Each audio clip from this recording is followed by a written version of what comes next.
sur la gauche, halal sur la droite, confond les euros et les PQD, fin la chaîne et l'extrême droite. Fais pas du rap de Hagar Morogolo, je suis pas comme moi. J'ai un grand corps malade, donc normal, ça déboîte. J'ai dit haram sur la gauche, halal sur la droite, donc un salam sur la gauche, après salam sur la droite. Salut, c'est Mouloud Achour, vous êtes sur Rap Elite, la série Les Incontournables, comme dirait Mike Taylor, un site de non-suceurs. C'est le son que j'évaille à la veille, maman, je repars à la guerre, j'ai des balafres à la tête, voilà la taille à la tienne, balade à la France, moi ma thèse, forge le caractère, je suis balagay, Google moi, balagay. J'ai pas attendu Dieudo et Soral pour être anti-système, c'est le cas de le dire, mon label est le pire cauchemar des citizens. Dernièrement, on avait fait Mac Taylor en interview, on avait fait aussi Kerry James. Ouais, Mike Taylor que j'ai trouvé vraiment brillant. Tu vois, il a une grand-mère sur beaucoup de choses, et il nous disait qu'en fait, lui, selon lui, la situation en banlieue, pour les gens qui y habitent, elle ne changera que si ça brûle comme en 2005. Certaines personnes qui disaient, mais Mac Taylor, il veut que ça brûle, mais les voitures qui ont brûlé en 2005, c'était les voitures de nos parents, de nos voisins, etc., etc. Oui, et moi j'avais expliqué tout ça. Il faut peut-être pas brûler. Mais pourquoi ils brûlent les gens? Pourquoi ils brûlent? C'est le désarroi. Tu brûles chez toi, frère. C'est comme si tu dois personnifier le quartier, c'est comme si c'est toi, comme si c'est une personne. Donc tu es en train de te auto-mutiler. C'est comme une personne qui se suicide, hein, qui fait des tentatives de suicide pour essayer de se faire remarquer des gens qui l'entourent pour montrer sa détresse. Brûler dans la banlieue, c'est la même chose. Ça n'a pas de sens. Il y a des gens qui disaient... Comme se suicider, ça n'a pas de sens à la base. Ça n'a pas de sens. Brûler en bas de chez soi, brûler chez soi, où on dort, dégrader chez soi, ça n'a pas de sens. Parce que c'est un état psychologique de désarroi. Le désarroi n'a pas de sens. La détresse, ce qu'un être humain fait pendant la détresse n'a pas de sens, ce n'est pas compréhensible pour une personne qui ne vit pas cette détresse-là. Tu comprends pas? Il y a certaines personnes qui disaient, ça veut dire pourquoi ne pas les brûler dans les beaux quartiers, là où justement il y a de la richesse qu'ici il n'y a pas forcément. Quand tu brûles dans les beaux quartiers, ils vont prendre ça comme une opposition. Ils vont prendre ça comme si on est en train de vouloir faire du mal à des gens. Lorsque tu brûles chez toi, ils en ont rien à foutre en vrai. Ils sont là, ils disent les trucs en brûlé, mais c'est pas en bas de chez eux. Tous les gens qui font leur interview, les gens qui parlent sur les plateaux télé, ne sont pas victimes dans les quartiers où ça brûle. Et Kerry James, lui, il pensait que la situation pouvait changer par l'organisation, la création de lobbies, de groupes de pression économique, etc., qui pourraient avoir une influence sur la politique, etc. Être un groupe puissant.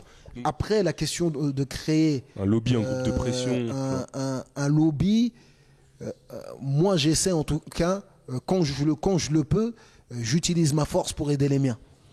Après, le créer de manière officielle, tout ça c'est autre chose, mais c'est une question qui peut se poser. Ça m'est déjà arrivé d'y réfléchir. Et pourquoi t'as pas encore ça t'intéresse? Peut-être parce que c'est pas le moment. Si, ça m'intéresse. Peut-être que c'est pas le moment. Donc toi, par rapport à ces deux visions-là, soit ça brûle, soit on s'organise en lobby. Comment tu te situes?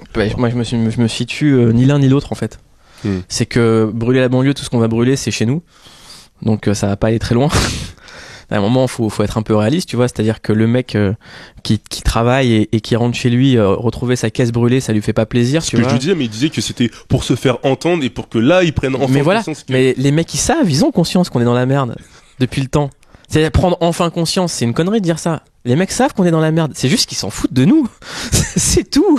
La réalité elle est là, ils savent que c'est la merde, ils s'en foutent. Non mais vraiment, tu vois, ils en ont rien à foutre. Et faire des lobbies, ça veut pareil dire, c'est-à-dire que tu vas faire un lobby, tu vas monter un truc, t'as 2-3 mecs du quartier qui vont être dans ce lobby, les autres ils font quoi? Tu vois ce que je veux dire? Ce qu'il faut, il y a plein de mecs aujourd'hui dans les quartiers qui font des initiatives hyper concrètes. Tu prends des entrepreneurs comme par exemple, tu prends à Bondy, Younes Bourimesh, qui est un mec qui a toute sa vie s'est dit moi je serai entrepreneur. Ce qu'il est en train de faire là-bas, c'est mortel. Ça ouvre des restos, ça fait des trucs. Tu vois, il y a moyen de faire des trucs en vrai hyper concrets, hyper frais. Moi, pourquoi les mecs montent pas leur banque? Pourquoi est-ce qu'ils ouvrent pas leur, tu vois? On va dépasser le côté du mec qui est en Thaïlande, qui importe une boisson et qui ouvre son grec. Tu vois, faut dépasser un peu, faut mettre un peu d'ambition, tu vois. On en a tous, on a tous grandi avec un mec, un jour il revient de Kansva, il dit j'ai la recette miracle, il ouvre un que grec. Tu vois? Il fait des t-shirts. Il fait des t-shirts ou je sais pas quoi. C'est juste qu'il faut mettre un petit peu d'ambition ailleurs. Et moi j'avais collaboré à une tribune qui s'appelait Barrez-vous, qui mettait justement en exergue le fait qu'en banlieue on bouge pas assez. C'est-à-dire que si aujourd'hui les mecs de cité, on les fait un peu bouger dans le monde et on les met face à une réalité entrepreneuriale, ils vont juste être capables de répondre à des demandes mondiales. Moi, j'ai de plus en plus de potes de Noisy qui sont sur des business mortels. Ils sont mis sur des histoires d'applications d'iPhone, de machin, de trucs. Ça commence à bouger. En réalité, la vraie vie, le vrai truc, c'est qu'il faut ramener du business. Du business et de la culture. C'est ça qu'il faut ramener en banlieue. C'est pas que ça pète ou c'est pas des lobbies. C'est du business et de la culture. D'accord. Mais la solution, en tout cas, c'est nous-mêmes qui allons la trouver. La solution, c'est l'éducation, c'est-à-dire que de faire en sorte que aujourd'hui, il y a un mec qui faire de plus en plus de ponts entre les écoles de banlieue, les grandes écoles. C'est l'éducation, la culture, le business. C'est juste ça la solution.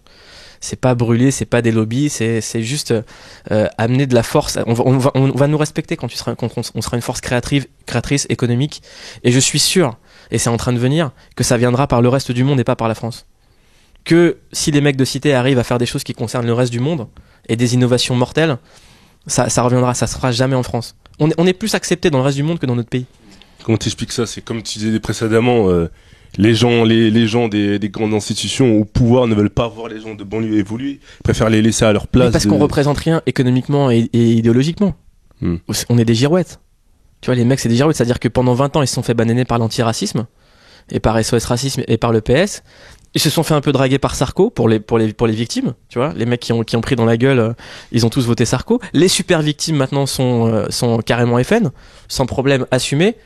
Et il y a une nouvelle catégorie qui est les mecs qui se font draguer par les tarés sur internet, qui sont en train de se dire je vais faire soit de l'abstentionnisme, soit voter Marine, parce qu'au moins ça va éliminer le système. Donc on est dans un truc où il n'y a pas plus girouette que les cums de quartier. C'est pas possible d'être aussi ouf. Tu penses qu'il y a un manque de culture? De connaissances? Mais c'est qu'il y a un manque de, en fait, c'est même pas de culture ou de connaissances, parce que, en vrai, tu vas au BDS à Noisy-le-Sec, les mecs, ils te connaissent par cœur l'histoire de l'Algérie, de la France, sa philosophe. Moi, crois-moi que les mecs, qui sont tous les matins dans leur café, ils ont de la gamberge et tu leur fais pas à l'envers sur la politique. C'est juste qu'ils y croient pas. C'est juste ça, c'est pas un manque de culture, c'est que les mecs y croient pas. Il faut pas que nous-mêmes on se stigmatise. Tu vois, aujourd'hui, les mecs sont les premiers à baisser les bras parce que la vie leur a pas montré des exemples dingues, quoi. Et même avec des exemples, on leur dit bon bah voilà, il y a lui, mais t'inquiète, toi tu seras pas. Et c'est la réalité. Et en politique, toi, tu te situes où? En 2007, t'avais pas, il me semble. J'ai soutenu personne, jamais. T'avais pas été à un congrès de Ségolène Royal? Ils ont communiqué là-dessus, mais j'y suis pas allé. T'es pas allé? Non. Donc toi, tu te mets un peu en marge de tout ça, quoi. Bah, ni droite ni gauche, j'irai jamais collaborer avec les gens qui ont créé SOS Racisme, ni avec ceux qui ont ouvertement affiché la haine de mes ancêtres. Donc non. J'ai la liberté et le droit de revendiquer mon appartenance à aucun courant politique, et c'est pour ça en plus que je suis hyper sincère et que les interviews que j'ai faites dans les campagnes ont fonctionné. C'est parce que j'ai un vrai questionnement, vraiment. Là, ma question c'était: quelles idées avez-vous à défendre cette année pendant la campagne? Et quand tu pars sur des questions aussi simples que ça, les mecs sont désarçonnés. Ça pas sont comme ça. Où commencer? Ouais. Tu les fais bégayer. Et j'ai fait Sarko, Hollande, Le Pen, père, fille, petite fille, cousin, tous. Tu te retrouves face au même plafond de verre où en fait les types sont aujourd'hui dans un tempo qui est dicté par la communication, par le buzz, et on efface les idées et les vrais projets. D'accord. Et toi, tu te considères comme un porte-parole de la banlieue ou pas? Surtout pas. Tu penses que c'est justement... C'est-à-dire que les gens qui se considèrent comme des porte-parole de la banlieue, jetez-leur des pierres, quoi. Vraiment, c'est insulter la banlieue que de penser que déjà la banlieue c'est quelque chose. C'est pas vrai, la banlieue ça n'existe pas. Il y a des villes autour de périphéries qui n'ont rien à voir les unes avec les autres. Voilà pourquoi j'ai pas beaucoup d'amis dans le rap. C'est que je vais pas traîner avec des mecs de telle ville ou tel quartier sous prétexte que c'est le rap. Tu vois? Mais non, il y a pas de, enfin je sais pas, non, il y a porte-parole de rien du tout.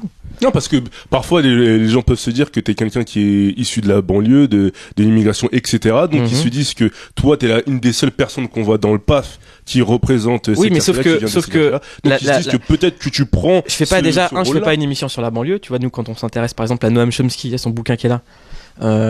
C'est pour amener justement le niveau un peu plus haut et intéresser les mecs qu'on peut toucher pour leur faire lire des linguistes ou des gens comme ça.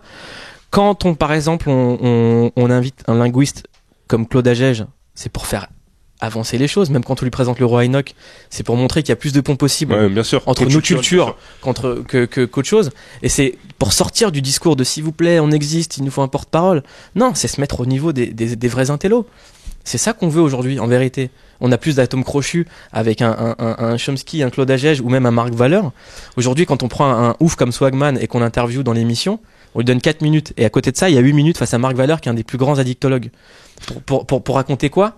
Pour raconter qu'aujourd'hui, on est tous prisonniers des écrans et du système de communication qui efface tout discours. On avait l'exemple parfait qui était une créature d'internet. Et très peu de mecs, tu vois, genre, t'as des gens qui sont des universitaires ou des mecs comme ça qui nous envoient des mails, genre, putain, c'est génial, j'ai compris des choses, ou même des étudiants, même des mecs de cité, tu vois, qui sont à la fac, machin, et t'as 4 Gaulmont du rap qui comprennent pas, parce qu'ils voient Swagman et pas leur album qui est invité. Alors que Swagman, on s'en fout, on l'a pas invité comme un rappeur. Plus comme un personnage ou comme... Comme un phénomène. C'est-à-dire que on avait un addictologue face à un phénomène, c'est-à-dire que face à un cas d'école. C'était ça l'histoire. Et lui, il a analysé, quoi, c'est pour ça. Enfin, ouais. Et toi, parmi les invités de l'urbain que tu as invité, quel artiste a le plus interpellé ou, je sais pas, surpris ou... Parmi Caris, je crois il y avait Rof. Cette année, les rappeurs qu'on a fait en français, il y avait donc Rof, Caris, Lacrim. Là, il y a Niro et Tiers-Monde. Et en américain, on a fait Snoop, Lil Wayne. Rick Ross aussi, mais c'était Rick Ross. Mais Rick Ross, c'était pas moi et c'était pour Gollery. Et on voulait vraiment se foutre de sa gueule parce qu'il se fout vraiment de la nôtre. À un moment, il faut se dire que les Américains se foutent vraiment de nous. On a bien Gollery en tout cas. Et c'est le tarif quand vraiment on se moque de nous. On vous envoie Sébastien Abdelhamid. Okay. On envoie un converti Bubar qui dit c'est quoi ce salam alaikum. Le mec il bug comme ça, il comprend pas. Il regarde ailleurs, on comprend pas. Il était genouné total. Ah ouais. Tu sais, les genoux m'ont pris de la revanche sur son corps. Ah ouais, t'es comme ça dans tes albums. Sincèrement, la personne que j'ai préféré rencontrer, qui m'a le plus impressionné cette année dans le clic, c'était Noam Chomsky. C'est pas un rappeur, c'est ce que tu veux, mais c'est quand tu lis son discours et quand tu vois ce qu'il raconte, bah voilà, là la chance que j'ai, c'est de venir du hip-hop et de pouvoir avoir dans mon émission un mec qui est connu qui est reconnu pour être un des penseurs les plus brillants de son époque. Ça ouais, ça m'intéresse. Maintenant, sincèrement, quand on fait ce qu'on appelle des gens, ce que tu viens d'appeler des gens de l'urbain ou des rappeurs, c'est purement artistique. Donc je peux pas comparer un artiste ou un autre. C'est vraiment tous des albums que j'ai aimés ou des discours qui m'ont interpellé. C'est des personnages différents, mais ouais, totalement. Toi au niveau de tes impressions, il y a pas un qui t'a plus marqué que l'autre, quoi. Je te parle même au niveau du feeling, je sais pas, un Swagman, peut-être que t'as plus déliré Mais Swagman, pour moi, c'est pas un rappeur, je compte pas dans la catégorie rappeur. Phénomène. C'est vraiment un phénomène, et même lui se définit comme ça. Non, vraiment, même depuis Radical, j'ai pas beaucoup de copains dans le rap parce que j'ai toujours fait mon truc de manière très professionnelle, c'est-à-dire que je viens, on fait une interview, j'écoute ton album, on en parle. Et c'est en se donnant, nous, cette hygiène de vie, cette rigueur qu'on va réussir à faire quelque chose tous ensemble.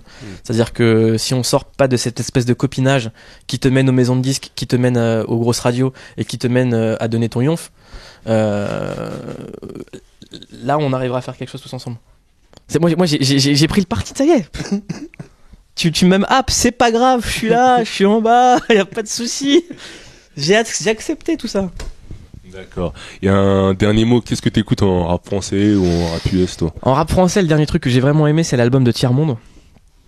Où je me suis dit, le mec prouve qu'on peut faire du rap conscient sans être chiant et en rappant bien et en ayant des choses à dire. Vraiment, j'ai pris une grosse claque. Et ce qui est drôle, c'est que tout son discours sur l'esclavage moderne, aujourd'hui, les mecs sont plus sont plus enchaînés par des chaînes en or ou un iPhone qu'au temps de l'esclavage. C'est hyper intéressant. Et avoir des mecs comme ça, ça fait vraiment du bien parce qu'ils remontent réellement le niveau en termes de discours et bah du coup c'est un mec que j'ai envie d'inviter. C'est-à-dire que Tiers-Monde, c'est pas un mec qui va être bastonné en radio, mais je préfère prendre le risque de l'inviter pour parler avec lui parce que c'est super intéressant. Donc ça a été ça. Il y a des tracks sur la deuxième tape de Mac Taylor que j'ai écouté suite à votre interview que j'ai vraiment kiffé. Le mec et je trouve qu'en plus il y a un truc qui se préfigure chez lui, c'est une grosse carrière de producteur, parce que quand il se met par exemple à faire des refrains chantés ou des choses comme ça et qu'il invite des chanteurs, t'as envie de le foutre en studio avec Singila et qu'ils fassent un album ensemble, tu vois. Je dis bon bah le mec, s'il écrit pour d'autres gens, ça peut être très très haut. Il y a ça que j'ai aimé. J'attends l'album de Niro. Vraiment. Et puis après en rap français, je te dis j'écoute vraiment. Tu vois, le dernier album que j'ai vraiment écouté, c'est Mr Hammer 95200. Ah ouais. Voilà. Et en rap US?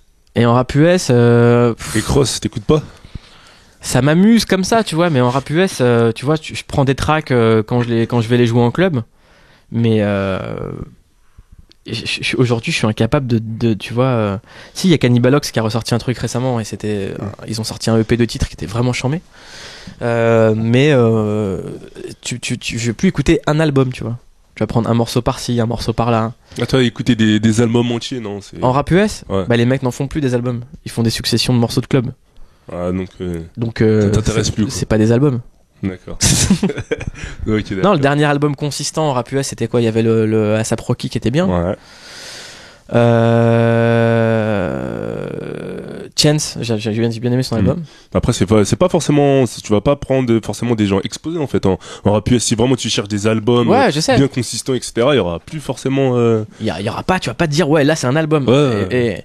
Et tu vois, en fait, les mecs, c'est tous devenus des loonies, quoi. Ils font un single chambé, un remix, et puis après, ça se. Pour l'album, et en fait, quand t'écoutes l'album, ouais, non, Tu fais non, mec, t'as Non. pas bossé. c'est mort. T'as pas bossé. Ah, C'est-à-dire effectivement, que c'est vrai. la thune que t'as gagnée sur son single, t'as fumé en Bah, en fait, studio. c'est ce qui arrive t'as en bu, France et- maintenant quand tu regardes bien. C'est la course au tube. Maintenant, ils font tous des tubes. Un son il marche, un son marche. Ouais. Ouais, deux, trois. Et puis après, t'as des mecs un peu plus malins, tu vois, comme DC's qui ont compris qu'il fallait construire des carrières. Tu vois, un album sort, il est déjà sur l'autre. Moi, je trouve qu'il y a des démarches de plus en plus intéressantes. Ouais, c'est vrai. Mais quand tu regardes bien, enfin, dans l'évolution du rap, aujourd'hui, avant, quand on parlait de manière hip-hop, parce que non, c'est plus du hip-hop pour moi. C'est plus du Vraiment, hip-hop. C'est plus du hip-hop. Les mecs savent même pas ce que ça veut dire, le hip-hop. Voilà. Tu vois. Quand je te parlais tout à l'heure de faire un journalisme qui est différent, c'est une discipline même du hip-hop. C'est-à-dire qu'aujourd'hui, un breaker, il s'en fout de l'image du break. Il va juste aller danser n'importe où dans le monde. Ouais, voilà. Un graffeur, il s'en fout de l'image du graphe. Il va faire son truc n'importe où. Il y a que dans le rap où les mecs ont envie d'être aimés comme ça par les gens qui ne les aiment pas. Alors que la base du hip-hop, c'est t'arrives, t'imposes ton truc, et t'es en compète, et tu sublimes. Aussi parce que certains succès de rappeurs ont fait qu'ils ont été acceptés par le grand public. Donc, Exactement. ça donne envie à tout le Mais monde. on leur a fait croire que c'était un ticket comme quand tu fais du foot. Mais c'est la vérité. C'est-à-dire que les mecs à qui on a fait, tu sais, à un moment quand tu dis ouais, les mecs, on leur fait croire qu'ils seront rappeurs ou footballeurs, mais il y en a qui ont cru. Enfin, tu vois.